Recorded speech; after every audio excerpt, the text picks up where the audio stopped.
Shalom and welcome to the Alcoholic Rabbi podcast. This is the first episode of my podcast, and it's an auspicious day to launch a podcast. Today is Chai Be'elul. It's the 18th in the month of Elul, which in Hebrew adds up to Chai, which is life, and Elul is a time now when we're approaching Rosh Hashanah. We have less than 2 weeks to go. This is a time of renewal and awakening and connection.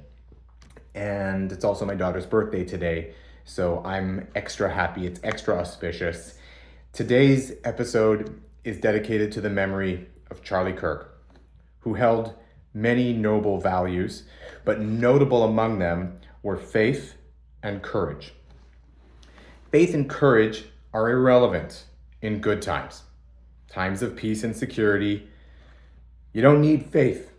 You don't need faith and courage in such times. Why would I need? Things are going well for me.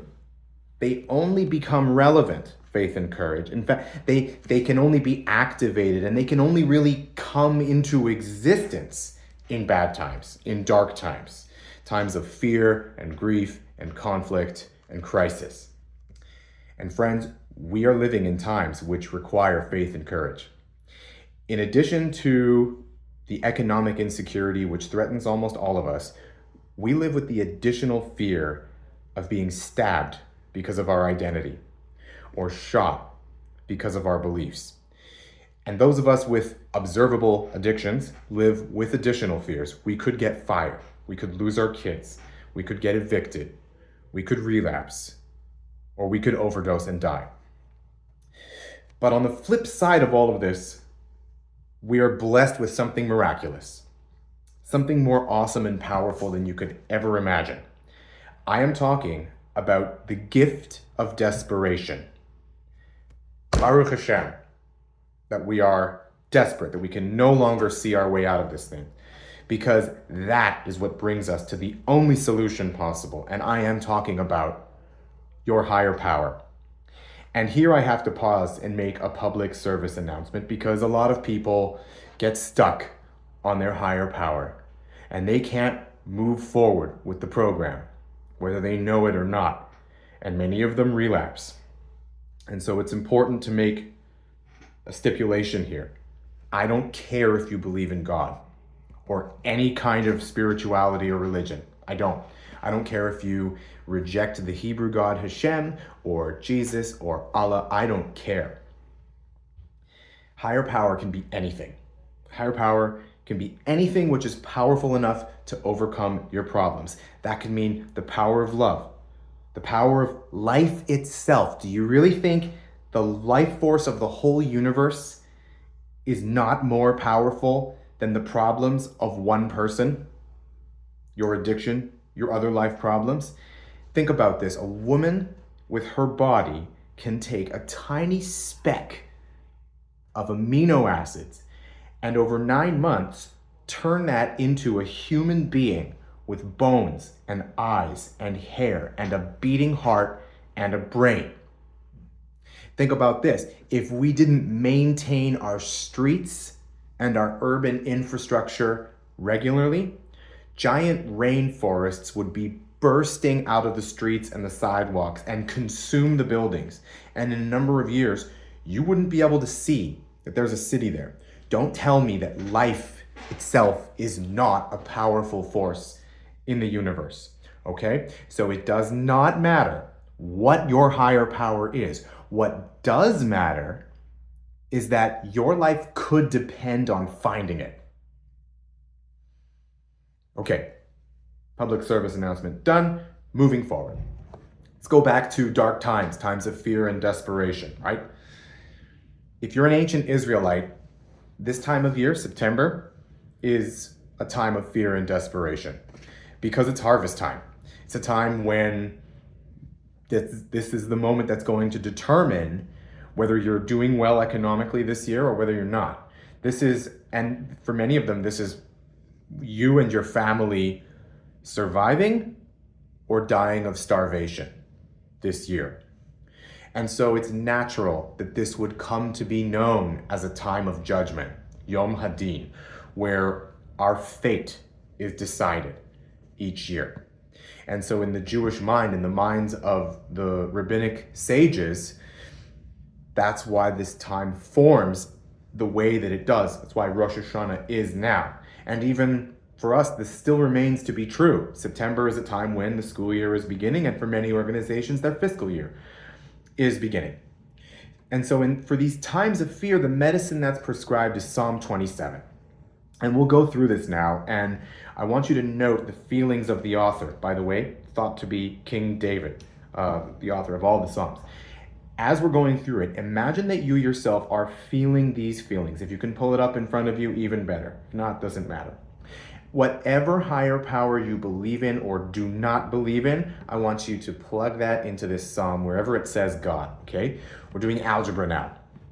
God equals power of life, power of love, consciousness in the universe, whatever. It's your variable in the equation. Suspend your disbelief long enough to at least plug a variable into this equation and go through this psalm with me. Okay? I'm going to start from the beginning. With David Hashem ori ve'ishi mimira Hashem me'ozchai mimiavchad. God is my light and my salvation. Who will I fear? God is me'oz chayai. It is the source of strength of my life. Who will I fear? This is a fearlessness that comes from having an inner confidence that one is completely self-identified with this higher power, almost as if the author has lost his own identity and has not disidentified with his life, but completely self-identified his life with his higher power, so that he feels that the liveness which is in him is actually invincible because it's connected to this eternal, powerful force that's more powerful than all of his enemies. And the enemies are coming in the next verse. They're coming to eat my flesh.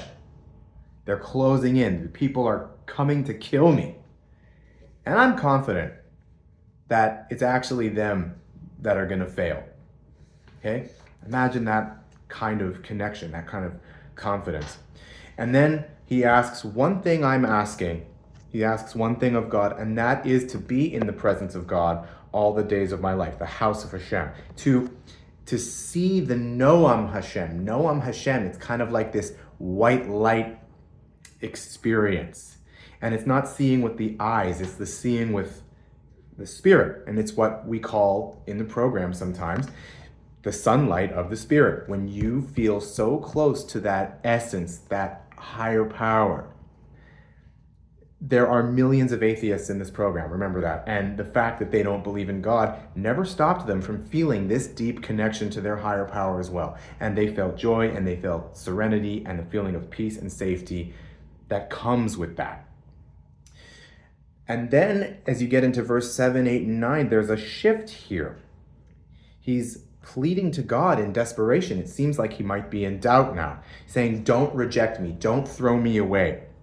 But this desperation is not born of any doubt. This is sincere prayer. This is an expression of his faith.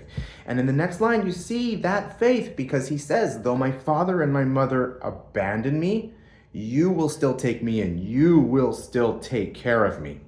Folks, it does not get closer to the primordial fear than fear of abandonment of a child by his parents.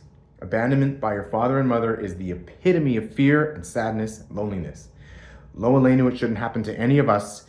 But he's saying, if it happens, I'm good. I feel fine. Because he has so much connection and so much confidence in his higher power. What if I told you that was possible for you?